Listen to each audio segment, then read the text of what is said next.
નમસ્કાર દર્શક મિત્રો, હું છું એન્કર અર્પિતા પટેલ। દેશભરના તાજા અને સચોટ સમાચાર આપણી ભાષામાં જોવા માટે A1 અભિક્રાઇમ ન્યૂઝમાં આપનું હાર્દિક સ્વાગત છે। હવે જોઈએ મુખ્ય સમાચાર। ગાંધીધામમાં ચકચારી બનેલા ભાજપના મંત્રી દીપેશ ત્રિપાઠી આત્મહત્યા કેસમાં નાસ્તા પડતા આરોપી કલ્પેશ ઠક્કરને પોલીસે મુંબઈથી ઝડપી પાડ્યો છે। મિશન ફ્યુગેટિવ અંતર્ગત લોકલ ક્રાઇમ બ્રાન્ચે ઓપરેશન પાર પાડીને મોટી સફળતા મેળવી છે।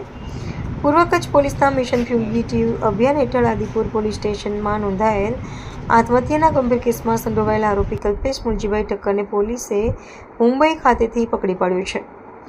આદિપુરના રહેવાસી 40 વર્ષીય કલ્પેશ ઠાકર સામે આત્મહત્યા માટે દુષ્પ્રેરણા, ધાકધમકી અને વ્યાજખોરી સહિતની વિવિધ કલમો હેઠળ ગુનો નોંધાયો હતો।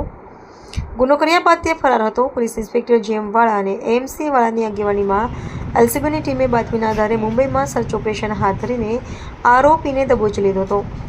પકડાયેલા આરોપીને કાયદેસરની કાર્યવાહી માટે આદિપુર પોલીસને સોંપવામાં આવ્યો છે।